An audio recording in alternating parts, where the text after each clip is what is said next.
जोंनि खामानिखौ जोङो मावदों। जोंनि पार्टिनि दायित्वआ सोरखौबा लागोन सोरखौबा लाया बे नङा। हाग्रामाखौ हले लायालै। बोसोरथामाव 1200 किल'मिटार खामानि मावदों। फापखौ बिसोर खालामबाय, जों प्रायसित खालामनांबाय। बे हाग्रामाया जौ लोंनानै गन्थंजों सिफुं सुनानै रायजोनि खाथियाव थांबा देरहायो नामा? आं सिगां एसे बुहुल साननानै इउपिएफआव थांफ्लांदों। दा आंनि साननाया फेलें जादोंमोन आरो ओमफ्राय दा आं हाबफिनबाय आरो इउपिपिएल दोलोआव। आंनि बुंनांगौआ बेनो आरो मोजां मोननानै आं हाबफिनबाय इउपिपिएलआव। सानबेसे थाहैदोंमोन बिपिएफआव? सानबेसे फार्स्टआनो जाहैगौमोनदां।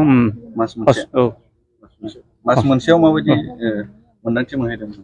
मोन्दांथियाथ' जेबो गोजौनि फारसे गैया आरो जेबो स्राय स्रायल' थानाय, जेबो माबा गैया, डेभेलपनि खोथाखौनो बुङाखै। सोरजों थांफादोंमोन? थांफानायाथ' सोर लिंलाङामोन होनदों? लिंलांनाया बे सासे खोथा जखौनो बुंनो हायाखिसै आरोखि। बे सासे दा इउपिपिएलआव फैफिननानै? औ इउपिपिएलआव फैफिनबाय आरो आं दा बेनोसै आरो।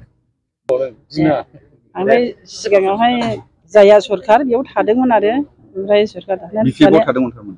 बिपिएफआवमोन सिगाङावहाय लोगोमोन। ओमफ्राय आं एसे बिसोर जाया सरखार बेयाव थादोंमोन। ओमफ्राय दा नैबे सरखार नालाय दानिबो फैफिनबाय आरो। सिगांनि सरखार दानि सरखार माबायदि डिफारेन्स दं? दालाय दासो हाबजेननायनि जाहैनायसै दा नै। सिगांहायलाय बिदिनो एसे एनै आङो माबा रान्दि जाबाय नालाय, ओमफ्राय एसे एनै माबा बे समावहाय डकुमेन्टस होला बेखौ थानानै बुंनायावहाय आं थानाय जादोंमोन। गोबाव सम थाबोदों आरो। एसे एनैखौ मोनबोदोंमोन मोननाया, होमब्लाबो आं दा बे सरखारखायाबो फैफिनबाय आरो। दा इउपिपिएलआव थानानै इउपिपिएलनि खामानिखौ मावगासिनो? औ। मा बुंगोन सार?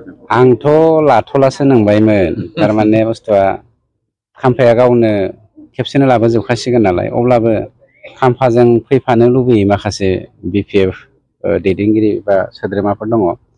बिथांमोना खाम्फा फैनायनि सिगांनो जइन जानोसै होनना फैनायलाय जों लाबाय दङ। मोनसे खोथाया बेनो, मैयाबो बिथाङा आं दाखालिनिफ्राय नोंथांमोननि मिडियानि गेजेरजों बुंगासिनो दं। दिनै थांनाय हरावबो बिथाङा जौ फेनानै फुरा न'खर न'खर केम्पेइन खालामदों। गावनि माने माबाफोरखौ बुंथिना लादों। गाव गोसो गैयामोन एमपि जानो मानो। बेखौ दिनै मैयानि हराव थाइखाजरानि आपडेट आरो बियो।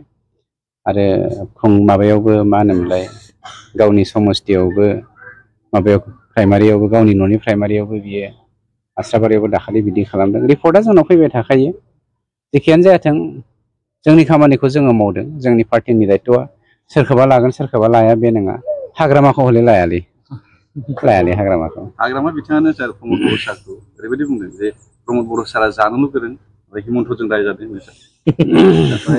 खामानि मावनो रोङा होननानै। बोसोरथामाव 1200 किल'मिटार खामानि मावदों। जोङो जुदि बोसोरथामाव 1200 बा बोसोरसेयाव बेसेबां 400 किल'मिटार।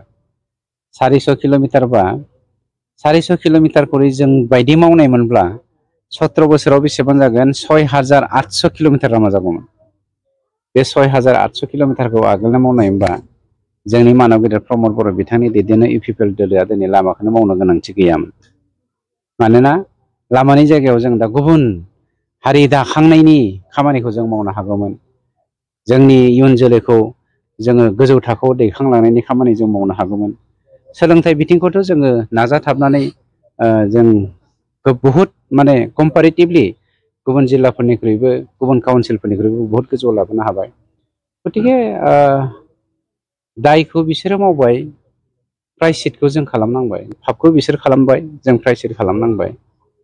बुंनाया बिसोर गोबाङानो बुंखागोन, जुदि समाजा मिथिखादों जायनि जाहोनाव बिपिएफ दोलोनि रायजो राजाफ्रा लैहोर लैहोर जोंनियाव फैदों।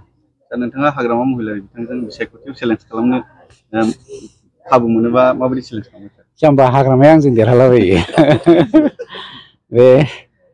बे जौ लोंनानै गन्थंजों सिफुं सुनाय बायदि रायजो राजानि खाथियाव थांबा जागोन नामा? खाम सिफुं सेरजा जथाया दिनै मुलुगनि मानसिफोरजों सिनायजाबाय। दिनै बर'लेण्ड होननाय मोनसे थावनि दं, बेवहाय बर' जाथि दङ।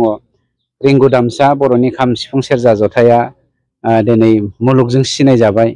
बे हाग्रामाया जौ लोंनानै गन्थंजों सिफुं सुनानै रायजोनि खाथियाव थांबा देरहायो नामा? जाम्बा जाम्बा।